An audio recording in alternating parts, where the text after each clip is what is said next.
Добро вечер во емисијата 360 степени на МРТ1. Вашето внимание вечерва го бараме за следните теми. Анкета меѓу средношколци ја потврдува популарноста на никотинските кесички кои не се за малолетници. Многу опуштен се осеќам после тоа. Убаво ми делува. Ја имам другари што ги користат и вака кога ќе стаат под непце, непцата се прави дупка. Во инспекторатот за земјоделство се утврдува одговорноста на оние што незаконски дозволиле увоз. Северна Македонија е 39 од 41 рангирана држава во Европа по медиумска писменост. Кој ќе ми каже што значи тоа медиумска писменост? Пионерски обиди нешто да се смени. Писмен си ако веќе разбираш како функционира медиумскиот свет. Обвинување дека лично градоначалникот Курто Дудуш гради на диво во Шуто-Оризари и тоа не на една локација. Тоа е факт, јавна тајна. Имате докази? Апсолутно. Кога ќе имаме можност да издадеме градежни дозволи, тек тогаш ќе се спроведе и законот во Шуто-Оризари. Разлики на терен, но и во владата на тема рудници Острумичко. Но ние не сме надлежни и немаме обврска да ја завршиме работата на Министерството за животна средина. Министер за економија долго време во администрација знае дека било како факт еден орган на државна управа може да издаде само врз основа на барање.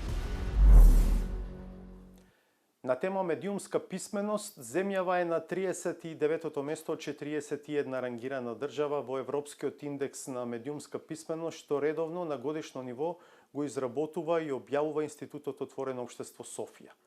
За Северна Македонија за 2023-та се само Косово и Грузија. Овој низок пласман значи висока ранливост во однос на дезинформации и манипулативни наративи, што последично креира проблеми во обидите за функционирање на државата на демократски начин. Дали работите може да тргнат на подобро со постепеното воведување на темата за медиумска писменост како сегмент од редовниот образовен систем, што почна со примената на новата концепција за основно образование и преку ангажман на дел од граѓанскиот сектор. Галена Николовска-Ризвановиќ.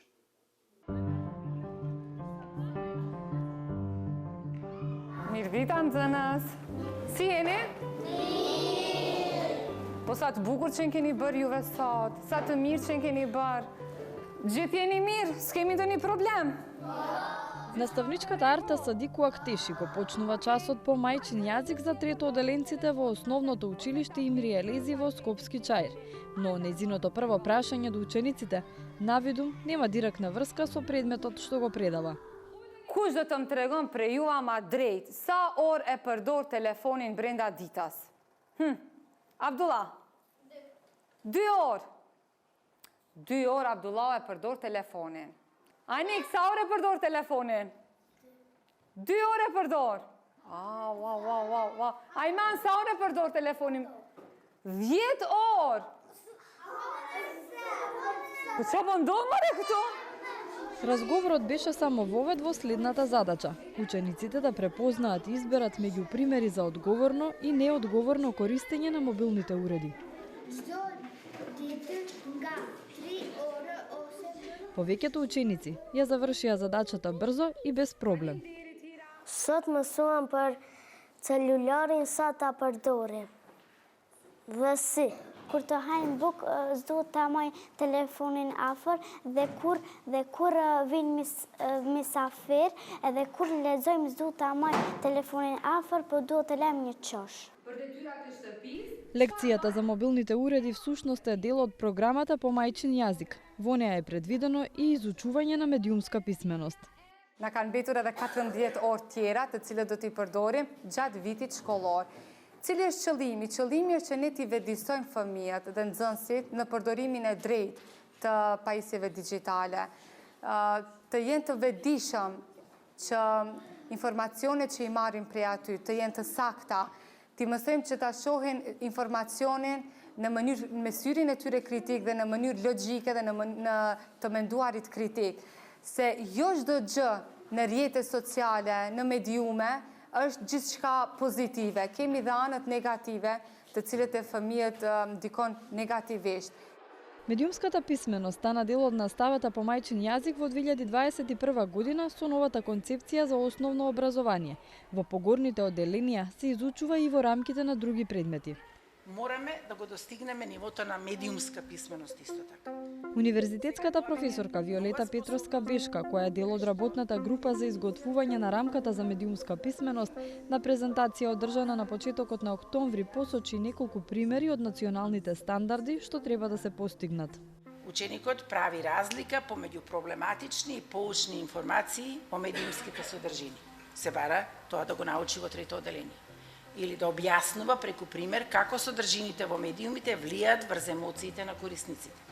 Еден аспект од медиумска писменост. Да идентификува манипулативни содржини во медиумите. Тоа го бараме да може да го прави на крајот од третото одделение.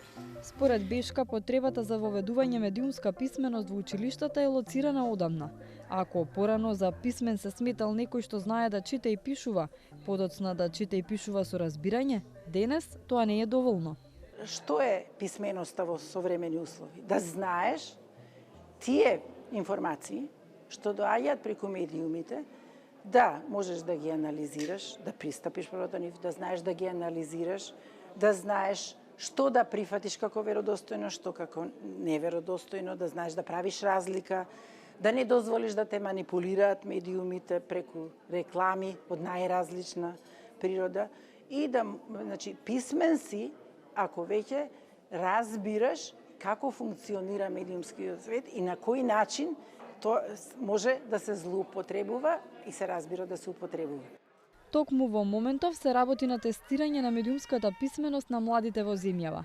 Го прават заедно Државниот испитен центар и Меѓународната организација за развој и образование ИРЕКС. Директорот на ИРЕКС, Дејан Докузовски, објаснува дека тестирањето е спроведено кај трето одделенците, а се прави пробно и во петто одделение. Медиумската писменост е само еден дел, да бидам искрен. Ние, нашата држава веќе подолго време работела и на читање со разбирање, критичко размислување. Тоа се сегменти кои што постојат подолго време. Медиумската писменост сега се воведува како, да речеме, дополнителна област и во ПИЗА, во следните фази на ПИЗА се воведува во сите наши тестирања. Државниот испитен центар буквално креираше една целина за да подобро не само ги разбере навиките на нашите основци колку време поменуваат на интернет, на социјални медиуми, како ги користат овие алатки, туку и да видиме какво е нивното разбирање, како ги приемаат информациите, како успеваат да ги пренесат, да ги разговараат со своите врсници, со своите родители и слично. Додека се чекаат резултатите од домашното, податоците од регионалните истражувања се аргумент плюс за воведувањето на медиумската писменост во образованието. Во јуни, Институтот Отворено општество Софија го објави последното издание на веќе редовниот Европски индекс на медиумска писменост. Од вкупно 41 држава, Северна Македонија е на 39-то место, а зад нас се само Косово и Грузија. И тоа е напредок, бидејќи лани земјава била рангирана на 40-то место. Од соседните земји, Албанија е рангирана на 38 место, Бугарија на 35-то, Србија на 31-во, а Грција на 29-то место. Колку една земја е подолу на листата, толку е поподложна на негативни последици од лажни вести. Кој ќе ми каже што значи тоа медиумска писменост? Медиумска писменост ни овозможува да се снаоѓаме со фотографии, текстови и видеа од весници, радио, телевизија, медиуми и интернет портали.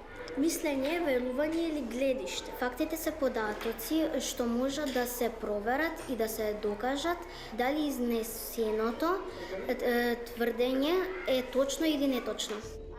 Со дефиницијата за медиумска писменост, основците според новата концепција се запознаваат во петто одделение. Меѓу првите лекции, учениците учат за видови медиуми, а потоа се очекува да прават разлика помеѓу факти и мислење, како и проверка на точноста на информациите. Една таква вежба добија петто одделенците од училиштето Кирил Пејчиновиќ во Скопска Киселавода.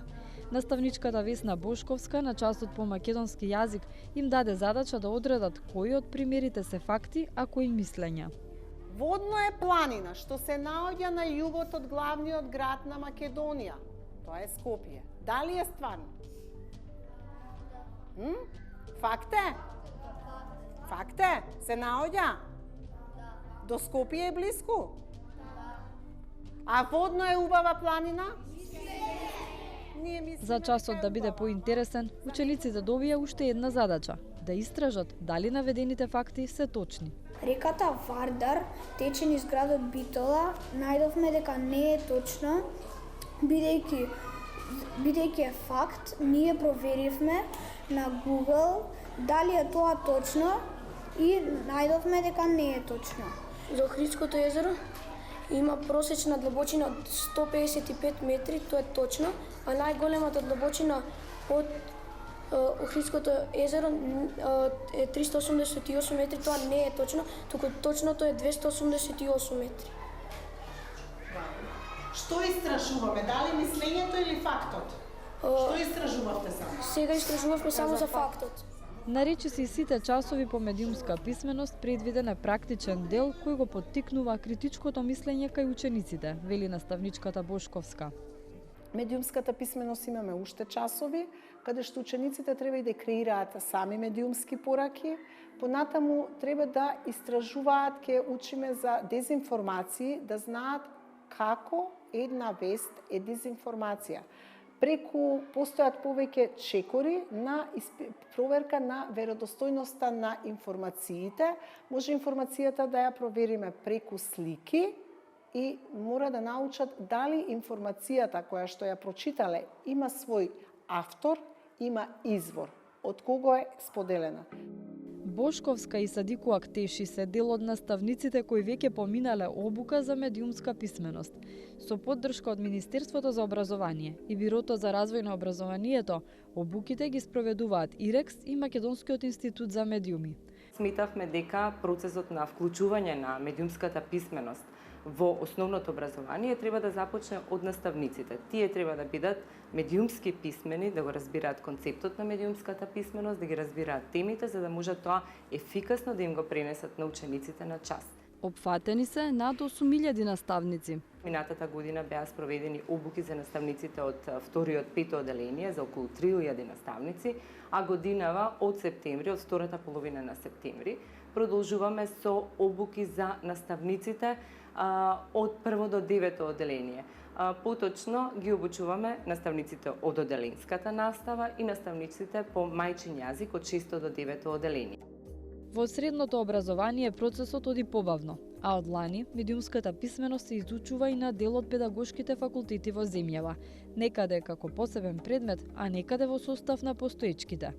Иако етапно и бавно, медиумската писменост очигледно веќе го зазема местото во формалното образование. Прашањето за градењето на диво во земјава го држиме високо меѓу темите за кои известуваме, бидејќи е елементарно кога се зборува за владење на правото. Во вечерашнава сторија ќе слушнете директни обвинувања на адреса на оној што би требало прв да се грижи за ред во својата општина и негови одговори дадени со неверојатна рамнодушност. Славица Филиповска-Иванова.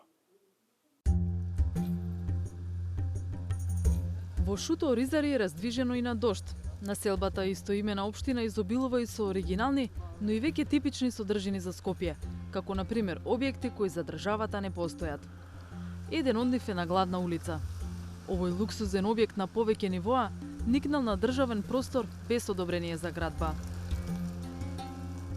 Капијата е отворена, а низ неа се влегува не во двор, туку на јавно игралиште, со реквизити за рекреација на најмладите. Оваа дивоградба е на државно земјиште. Дел е од спортско-рекреативниот центар во Шуто Оризари. Интересно е што само на неколку чекори од неа се наоѓа општинската зграда. Според податоците од катастарот, на овој потек во Шуто Оризари од поодамна се легализирани повеќе објекти. Но најновиот и најголем меѓу нив не фигурира никаде. Поголем дел од жителите се резервирани во однос на прашањето кој се дрзнал овде да гради на диво. Дали знаете чија е оваа градба? Не знам. Не знам, немаме појма. У Шутка се прави све што сакат. Кој како сака. Не знам ја ништо од тоа.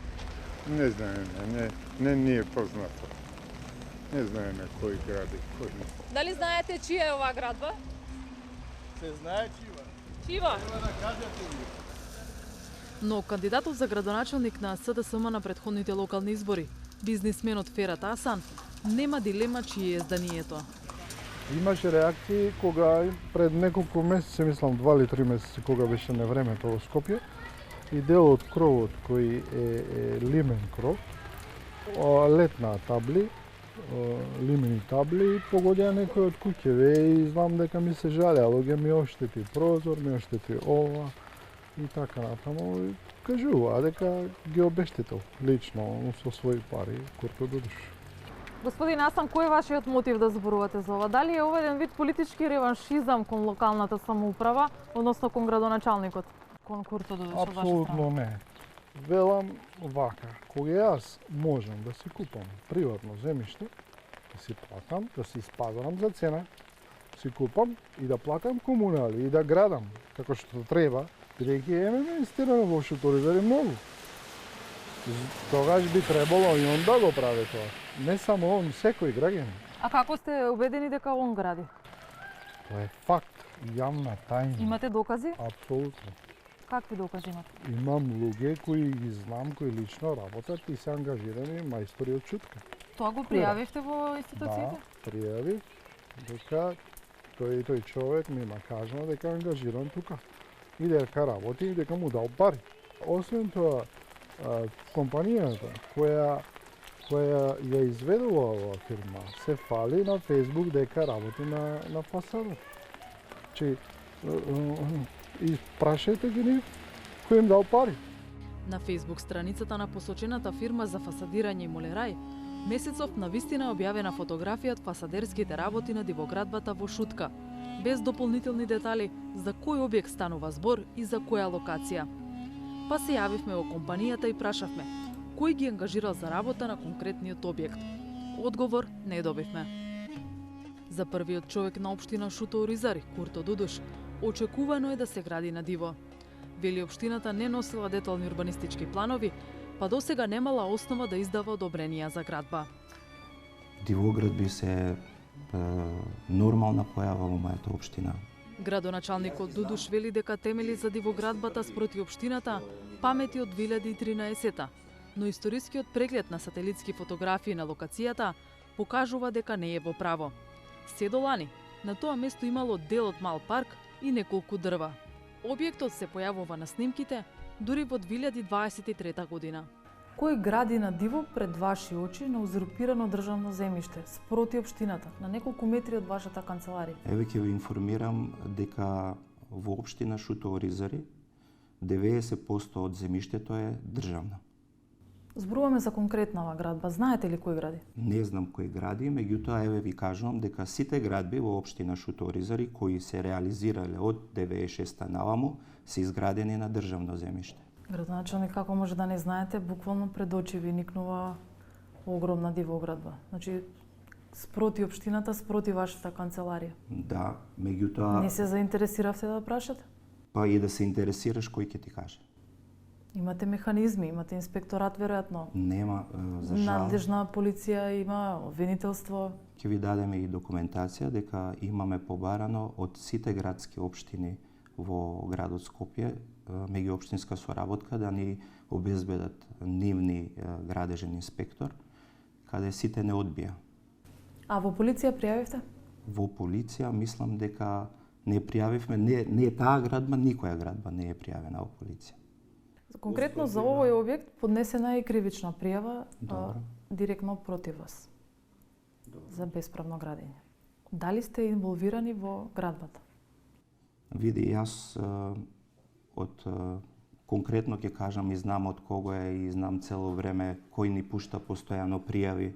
Не се кривични, ама се пријави, ќе види тоа, ќе се обвинителство или полицијата ќе одлучи дали ќе иде кривична или нема да иде никаква. Меѓутоа, лошо се слуша кога некој ќе каже кривична пријава против вас. Значи, ниту сум инволвиран, ниту знам кој го изгради. Меѓутоа, оставам на институциите да се истражат и ако има било какви сознанија за моја инволвираност, тука сум. Кога ќе имаме можност да издадеме градежни дозволи, кога ќе имаме можност да продаваме градежно земјиште, тек тогаш ќе се спроведе и законот во Шуторизари. Во спротивно би рушеле? Не рушам генерално никого. Зошто? Па не можам да рушам, како да рушам објекти? Не рушам објекти.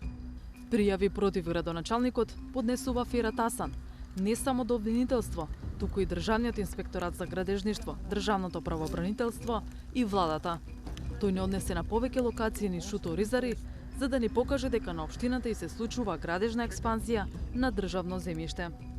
Значи, ова е една од деоградите теда Куртодоруш, државно земјиште, како и секогаш. Кај што има државно земјиште, се го узурпира, се гради, после ги продава и користи и така.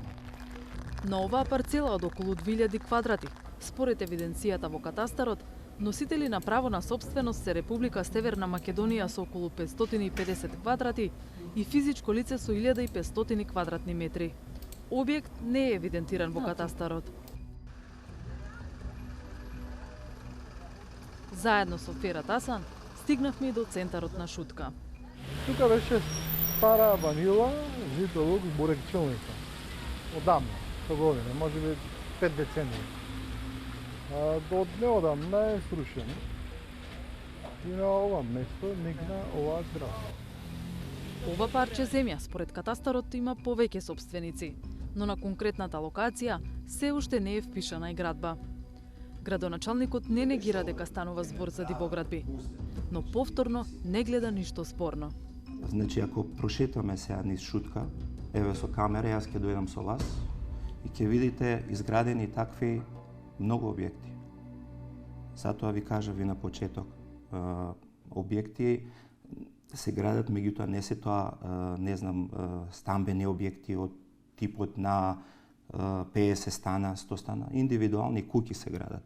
И тие индивидуални куќи се за потребите на граѓаните. Ова е една индивидуална куќа. Ќе се Добро. согласите дека не е мала градба. Добро, меѓутоа не знам, таа куќа е изградена не знам кога, колку години стои тука така. Личи како тази градба, да. Како се мери тоа тази градба? Па се гледа, мислам дека е ова е втората локација што зборуваме вчера, Добро, не сте ми. да. Значи двете се без. Ама има такви еден куп, не знам сега, тој што ве однесе на тие локации да ги сликате, требаше да ве однесе и кај него. Да видите и тој дел. Значи, тој што ве донесе во општина, требаше да покаже што он работел во претходните години и колку куќи и земјиште он продал, да видите тие дивоградби какви се. Значи вака буквално пред камери, пред јавност си признавате еден на друг дека во Шуторизари кој што сака си прави. Па не е баш кој што сака си прави. Значи, ние сме, како да ви кажам, не сакам да го наречам тоа, јас сам сум против тоа социјална категорија на луѓе. И сега, некој ако успее да изгради спрат, за да неговите деца имаат услови за живење, нормални услови за живење, а ние како општина немаме услови да му дадеме градежна дозвола, треба да го спречиме. Од хуманитарен аспект гледајќи се. Ако некој дојде и ви изгради дивоградба во вашиот двор дома, бидејќи нема услови во Шуторизари, нема детални урбанистички планови, и тоа ќе го прифатите? Различно е сега во мојот двор да дојде да изгради, како сега правите компарација да дојде некој во мојот двор да изгради. Па правам компарација бидејќи сте градоначалник, општината претпоставам гледате како нешто што домакински би го управувале како да е ваше. Јас мислам дека нема подомаќин градоначалник од мене во изминатите години овде. Курто Дудуш вели дека 2 блоковски детални урбанистички плана досега се донесени и во Шуторизари за прв пат е издадена градежна дозвола. А речиси сите градски четврти се при крај. Дали е задоцнето урбанистичкото планирање, вели зависело и од претходниците. Откако ќе ги донесеме деталните урбанистички планови, откако ќе можеме како општина да понудиме можности на граѓаните да градат, тек тогаш ќе спроведеме и закон. Но се чини дека спроведувањето на законот во Шуто-Оризари можеби ќе почне и порано отколку што планира градоначалникот Курто Дудуш. Од Државното правобранителство за 360 степени ни одговорија дека за пријавите кои стигнале до нив веќе ја алармирале самата општина, полицијата и обвинителството. Од јавното обвинителство ни потврдија дека повеќе пријави стигнале до нив и дека отвориле предистражна постапка. Велат дека издале наредби МВР да направи проверки, а преземаат и други действија. Додека институциите проверуваат, една од дивоградбите, онаа спроти канцеларијата на градоначалникот Курто Дудуш, го доби својот финален изглед.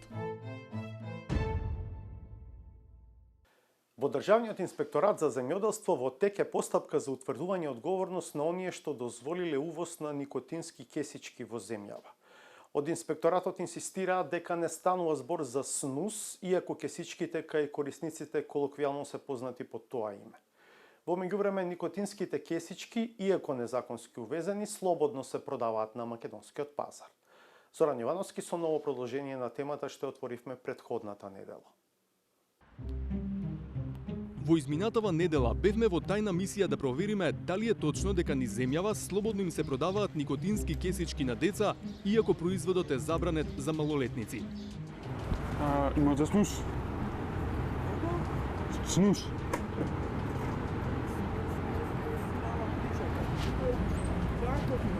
Да. 320.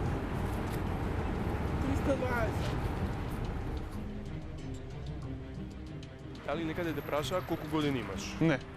Со помош на 14 годишниот ученик кој учествуваше во мисијата со знаење на родителите, покажавме дека многу трафики и дуќани им ги продаваат никотинските кесички на малолетници.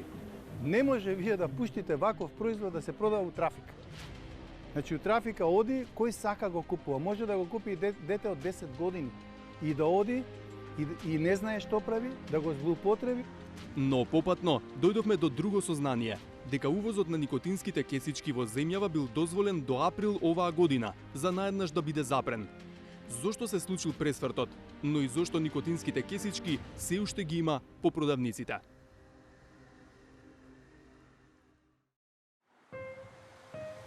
Повеќе од 2 децении, Северна Македонија формално посакува да биде дел од Европската Унија. Додека чекаме, еден дел од Европа ни дојде дома.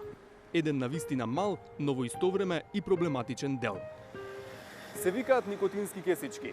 Бидејќи не содржат тутун, не подложат на строга контрола ниту според европските директиви, ниту според домашните закони. Но од друга страна, содржат никотин, па се потенцијално опасни за здравјето, што имплицира дека не би требало да се во продажба без одредени ограничувања. Не успеавме да дојдеме до податок кога првпат се увезени никотинските кесички во земјава. Но како што веќе објавивме, тие били увезувани како тутунски производ, иако во себе не содржат тутун. Бизнисот си течел нормално, се додека државата не го забранила увозот на производот во април 2023 година. Звучи неверојатно, но надлежните тврдат. Зелено светло за увоз на кесичките како тутунски производ дале обични службеници. Во Државниот инспекторат за земјоделство е започната интерна постапка за утврдување одговорност во врска со одобрување на пратка од никотински кесички од страна на оператори кои работат на ЕКСИМ системот и надлежен инспектор за земјоделство. Согласно законот, административниот службеник е лично одговорен за вршењето на работите и работните задачи од работното место. За повреда на службената должност, административниот службеник одговара дисциплински. Ова значи дека ако има вина што никотинските кесички се наши на полиците, таа ќе падне на грбот на пониските структури во администрацијата. Но тоа не одговара на прашањето, како и половина година по забраната за увоз, овој производ го има по продавници. Добар ден, снус дали имате? Тука и деца ви купуваат. Ние сме на деца. Од Државниот инспекторат за земјоделство велат дека не е нивна работа да вршат надзор над прометот. Па се обративме до Државниот пазарен инспекторат. Оттаму велат дека до нив не стигнал официјален допис кој содржи било каква информација за никотинските кесички, ниту пак информација врз основа на која треба да постапуваат. Сепак, Врз основа на Законот за тутун, производи од тутун и сродни производи, државниот пазарен инспектор, доколку утврди неправилност во согласност со своите надлежности, ќе донесе решение со кое ќе забрани пуштање во промет на производи од тутун и сродни производи и привремено да ги одземе доколку производителот, односно увозникот, не се запишани во регистарот на марки на производи од тутун и сродни производи. Од Министерството за економија веќе не известија дека следејќи го опфатот на содржината на тутунски и сродни производи, Министерството досега нема издадено решение за марка на производот снус, кесичка со никотин за джвакање. Додека институциите велат дека постапуваат според надлежностите, на терен никотинските кесички лесно го наоѓаат патот и до малолетници, особено оние во шарени пакувања и со екзотични вкусови. Пред едно средно училиште во Скопје, на оваа тема разговаравме со група средношколци. Отворено им се представивме кои сме и што не интересира, но не ги снимивме во лице за да го заштитиме нивниот идентитет. Знаете што е? Никотински кесички. И зашто служат? Као цигара е, само се ставали. Ги користите вие? Не. А некои од ваши пријатели знаете што користат? Ја не. Ја знам. И што велат, мислам, зашто ги конзумираат? Какво е чувството? Слично е како цигара или? Да, слично е. Викаат, тука е тоа директно крвта. Да, е по-јако. Тие се достапни за младите?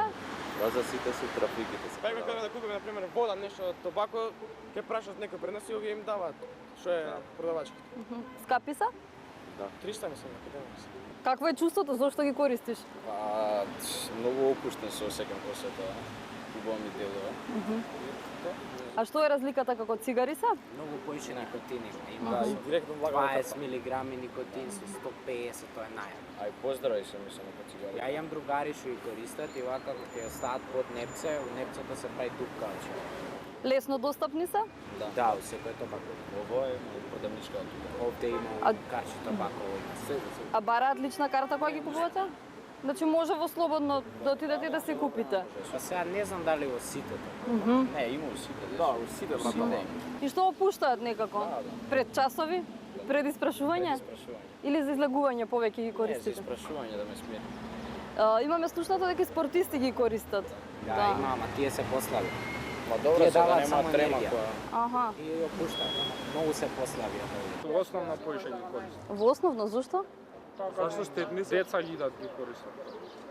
Тоа е шема и кошаркари, фудбалери. Не, асно сега го донесува тоа, пред една година вака на црно ги нарачува ги дава. Чекајте, да, на црно шо значи ги препродаваат, некој ќе знае купи? Некој, да, ќе зема на голема количина и ќе ги дава по деца, така и се јавуваат и ќе земат. Има до сега некој сте слушнале да му направило проблем, да му се слошило? Слушнав дека многу повраќале од тоа. Повраќаат? Има и повраќање и има оштетување на непцата, кои може да гледаат завидот. Се расипуваат зависи. И посакуваните и непосакуваните симптоми од консумирањето на кесичките се очекувани. Иако со екстремно ситни букви, на пакувањето на некои марки има предупредување како да е лек во прашање. Не се препорачува на лица непушачи. Производот не се препорачува за мајки кои дојат и трудници, како и за луѓе со хронични заболувања, диабет, срцеви и заболување на крвните садови, потешкоти и при дишење. А една од причините што има вакво предупредување се високите концентрации на никотин. За споредба, во една цигара е дозволено да има најмногу 1 милиграм никотин, според законот за тутун. Производите што ние ги купивме од домашните трафики и продавници имаат и до 13 пати повеќе никотин по кесичка од максимално дозволеното за една цигара. Производот со најмалку никотин имаше 8,4 милиграми по кесичка, друг 11,2 милиграми, трет 12 милиграми во една кесичка и најсилниот 13,2 милиграми по кесичка. Ги побаравме и увозниците на овие производи. Сите не одбија за интервју, иако еден прифати да се сретне и да разговара со нас. На состанокот компанијата увозник не убедуваше дека никотинот во кесичките се абсорбира во телото поинаку од оној во цигарите, дека производот слободно се продава низ поголем дел од државите во Европа, а дека Северна Македонија веќе половина година не носи одлука по кој закон и пропис ќе дозволи увоз. Во Министерството за земјоделство велат дека се чека на нова европска директива која ќе ги опфати и новите така наречени безтутунски никотински производи. Ние и минатата недела на билатералниот скрининг во Брисел направивме дополнителни консултации со соодветните служби од таму, каде што ни беше одговорено дека дефинитивно оваа директива не ги опфаќа тутунските вретички, не се регулирани, да, како со генерална директива во земјите членки на Европска унија, така што и ние исто ќе го следиме насоката на Европска унија, кога Европска унија ќе ги регулира со директива 40 или било која друга директива, тогаш и ние ќе ги регулираме. Но што додека Европската унија да донесе регулатива? Имавме ние некоја координација, како што ви кажав, пред некој месец дена во Царинска управа, каде што сето ова се анализираше, се дискутираше. Оттаму излеговме дека треба да се информира владата, само ќе треба да прашате. Тоа излезе дека Царинска управа обврска се презема да ги информира владата, да информира за состојбите со овие производи на пазарот и како би се решавале. И врз основа на таа информација и заклучоците кои што ќе ги донесе владата и насоките кои ќе ни ги даде, така ќе работиме и министерствата. А како земјите од Европската унија го решиле прашањето за никотинските кесички без да имаат директива? Достапните анализи покажуваат дека во Холандија и во Белгија се забранети заедно со другите безтутунски никотински производи, со цел да се спречат несаканите последици и создавање зависност, особено кај младите. Во Германија безтутунските производи се третираат како храна, но бидејќи содржат недозволена хранлива состојка никотин, не се дозволени за продажба. Во остатокот на Европската унија, генерално, тие се дозволени за продажба, иако некаде има ограничувања за количината на никотин. Веројатно така и ќе остане, се додека Европската унија не дефинира нови правила за новиот феномен или проблем. Во продолжение одиме на југоисток од државата, во Струмичкиот крај, за да провериме до каде е приказната за отворање рудници за злато и бакар кај Ловица и Штука и противењето на локалното население. Активистите сметаат дека ја добиле битката на терен, но дека им предстои потешката со државата. Потенцијалниот инвеститор инсистира дека ќе прави современи рудници. Како ќе постапи владата поставена меѓу чеканот и наковалната? Владко Чаловски. Ако во бивша Југославија не дозволиле да има рудник на злато, тогашните луѓе сватиле дека овде не може да има рудник во таква близина. Во бивша Југославија која што никој памет немаше за екологија. Ама сепак знаеле дека не може овде да има рудник и не ставиле рудник. Огражден, планина во југоисточна Македонија која изобилува со богатство и над и под земја. Затоа Струмичката котлина со години е рингот во кој активистите против и инвеститорот за се борат на тема рудници. Земјоделството и рударството во 21. век мораат и можат да коегзистираат и да се развиваат заедно. Нема тука или земјоделство или рударство. Како и кога ќе пресуди судијата, владата?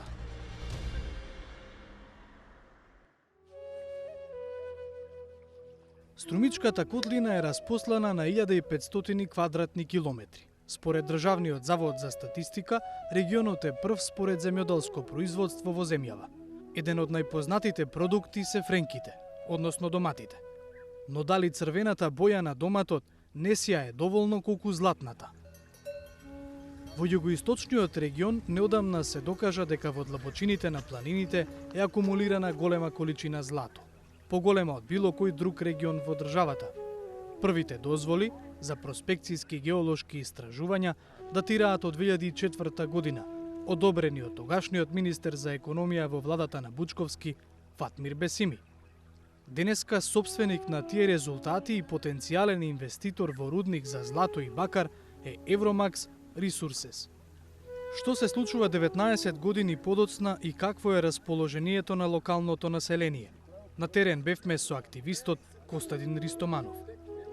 Потврда за тоа се и 4 едногласни одлуки на 4 совети на општина Ново село, Босилово, Струмица и Василево, нашиот Струмички регион. 4 општински совети дадоа негативна мислење дека не им треба нашата средина, не им треба рудник. Како што вели Ристоманов, локалците се едногласно против, но доправа им следи важен одбранбен процес. Искрено се надевам дека ние битката на теренто ја добивме, бидејќи, како што еден политичар кажуваше, и птичките знаат дека луѓето не сакат овде да има рудник. И тоа ми е јасно и на концесионерите, и на нивните акционери, и на властите, и претходните, и идните, и сегашните. Така да овде народот нема да дозволи по никоја цена да има копање, а најмалку да има рудник.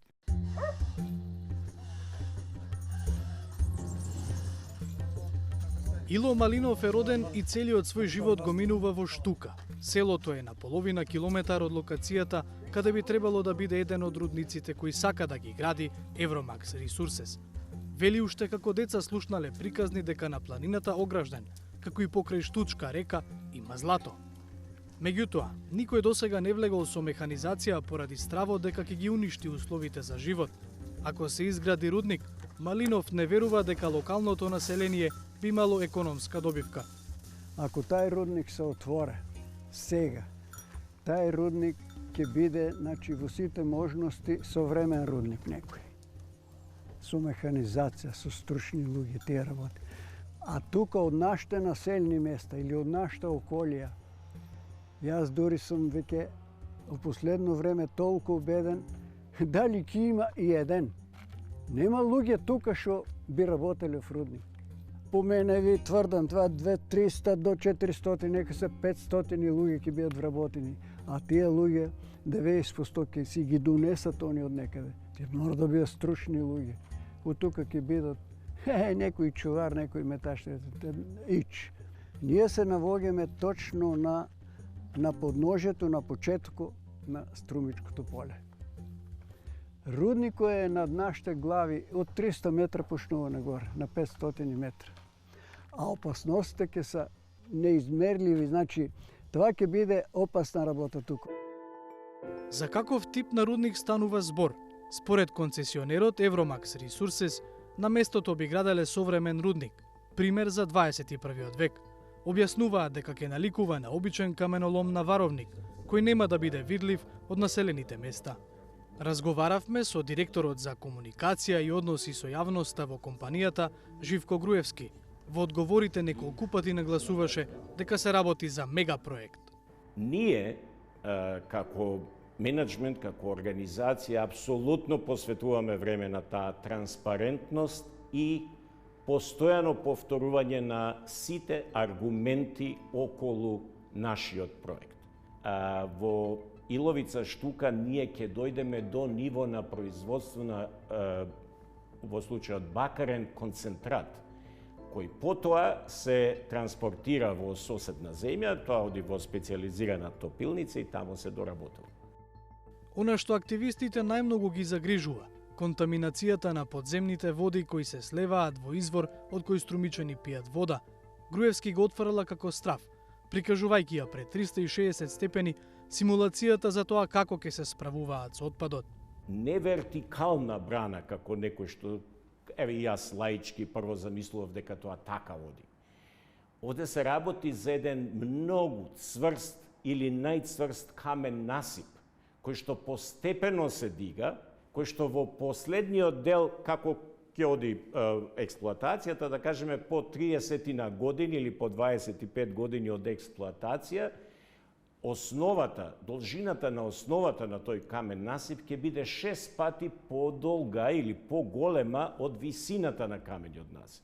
Тоа е најцврсто во светот и е два пати поголема безбедност нуди од онаа максимална безбедност која бараат и актуелните светски стандарди.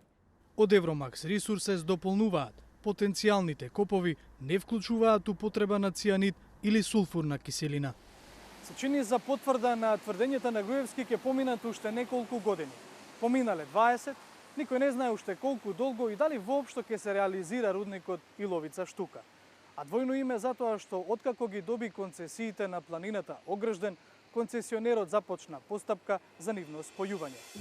Таквото право за спојување на концесиите, инвеститорот го црпи од членот 61 од Законот за минерални суровини.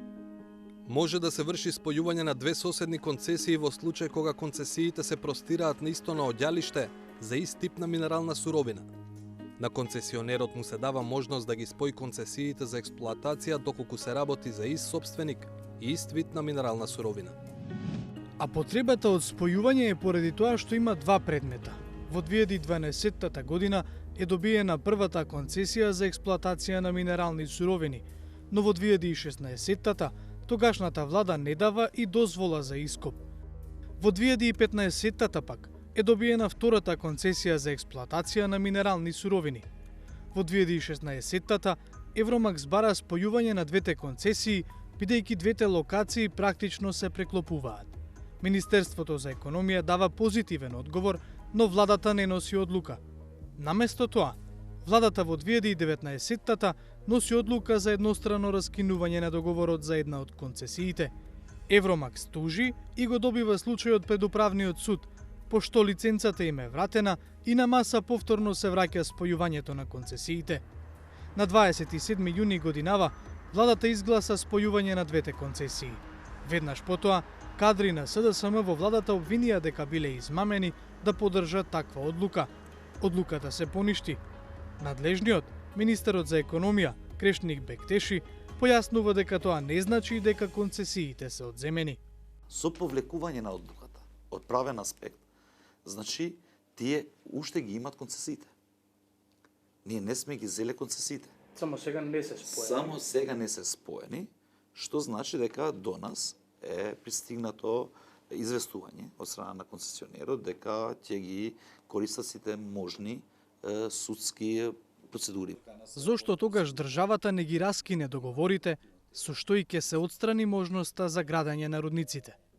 Ние, ако како аргумент го користиме негативниот импакт врз животната средина, ние како држава треба да имаме акт дека одредена инвестиција прави штета врз животната средина. Бектеши вели дека ќе постапи тогаш кога во неговиот кабинет ќе пристигне извештај кој ќе образложи која е штетноста по животната средина. Но ние не сме надлежни и немаме обврска да ја завршиме работата на Министерството за животна средина. Во моментот, ако добиеме информација дека и ловица штука има негативно влијание врз животната средина, било тоа во контекст на природа, на вода или пак на друго, ние веднаш предлагаме едностран раскин на договорот, заради тоа што во договорот е предвиден дека треба да се исполнуваат сите стандарди и прописи на државата врз основа на заштита на животна средина. Министерката за животна средина Каја Шукова возраќа дека за да испрати извештај, некој треба да и го побара. Па јас мислам дека министерот за економија долго време во администрација знае дека било како факт еден орган на државна управа може да издаде само врз основа на барање. Ако не е пристигнато барање во животна средина, јас не го гледам основот врз основа на кој што можеме ние како министерство да издадеме акт, кој што би бил во интерес на државата за да можеме да се одбраниме, да речеме, во евентуална судска постапка, која што евентуално би покренал инвеститорот за Иловица. Последното барање во врска со рудникот за кое постапувало Министерството е од 2016 година. Тогаш Евромакс сакал да почне да копа, а од животна средина им возвратиле дека треба да изработат студија за оценка на влијание врз животната средина. 2016 година, кога беше доставен проектот за потенцијалниот коп, вклучуваше цијанид. Во меѓувреме државата ги промени законите. Сега цијанидот е исклучен од постапката, од ваквите постапки за копање на бакари и на злато. Што значи дека и да сака инвеститорот нешто да направи, прво мора да го промени проектот. Значи да го исфрли цијанидот, бидејќи со цијанид автоматски добива негативно мислење, така? Значи ние без цијанид проект не сме добиле во министерството. Ние и да сакаме, немаме за што да се изјаснеме. Може би инвеститорот утре ќе рече јас повторно ќе го задржам цијанидот, ќе доставам повторно таков проект. Ми разбирате? Не можеме да знаеме што размислува инвеститорот и во која насока ќе оди. Министерката Шукова, која доаѓа од редовите на СДСМ, се појави на еден од протестите против рудниците во Струмичко. Присуството го објасни со ставот дека нам како држава ни е потребна стратегија која јасно ќе каже дали инвестираме во земјоделството или во рударството. Инвеститорот очекувано е за рударството и жолтото злато.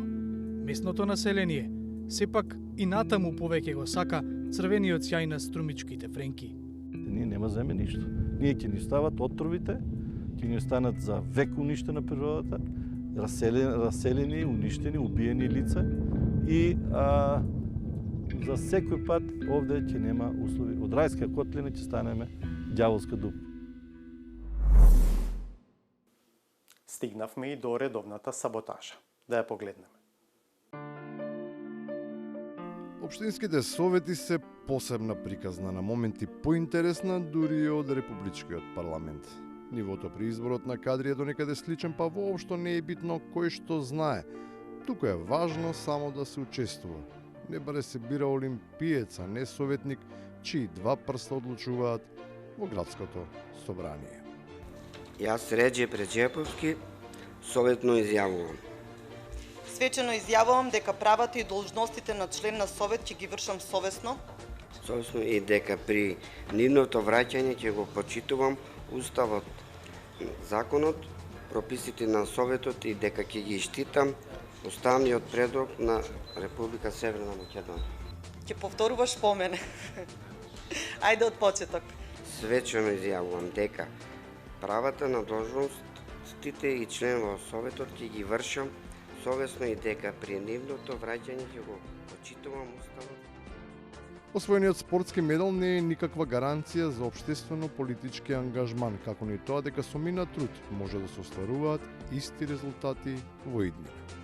Сето тоа изгледа го прави безпредметен и на големо најуваниот и реализиран трансфер од Преспа во градот од Пелистер. Вие, колеги од ВМРО ДПМН, донесовте кадар од Ресен и рековте дека ќе го отклучи општината и дека секој лета и нема да имаме никакви проблеми. Истиот тој кадар кој го донесовте од Ресен, оти немаше во Битола, од општина Ресен, го донесовте во општина Битола, денес не знаеме ни кај работи, ни дали е во општината, ни дали е во јавното предпријатие и не знаеме зошто е донесен. Може би треба да се праша во некои од секторите и одделенијата каде на големо се напикани заслужните војници на партијата. Во недостиг на креативност, најлесно да се направи конкурс за прием во кадрово или во одделението за човечки ресурси. Првиот постулат за постојање на едно вакво одделение е регрутирање и селектирање на кандидати за прием на одредено работно место. Има ли некој во салата, ќе речеме и во општината и во државата, кој што не знае на кој начин и се регрутираат и се селектираат кандидатите за вработување? Да бидеме честни пред граѓаните и да кажеме дека тоа се партиските штабови. Во ваква ситуација нормално е да владее ненормалното, па ниту по 4 децении да не се изготви одлука, решение, законски пат по кој ќе се регулира работењето на некое јавно предпријатие. Оти за Гинис е тоа што се случува во Неготино. Значи 40 од 65 таму комуналното од кога постоje работе на црното денеска.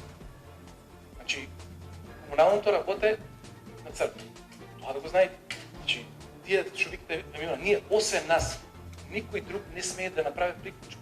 Но не е се така црно. Нека стануваат толку интимни што наместо за работата на инспекторите се интересираат за приватни работи.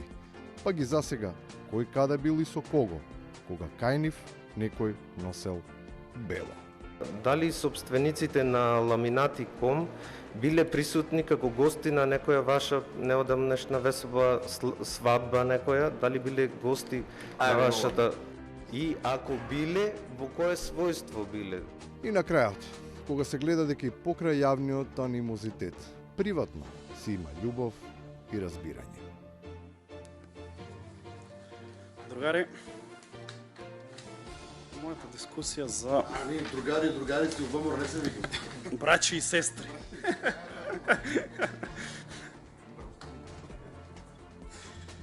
Ние сме другари. Вака. Добро, брат. Не се изгледа проблем ниту браќа и сестри, ниту другари и другарки. До господата ке е. Со саботажата ја завршуваме и оваа емисија. Благодарам што гледавте 360 степени. Се гледаме повторно в понеделник од 20:15. Довидување.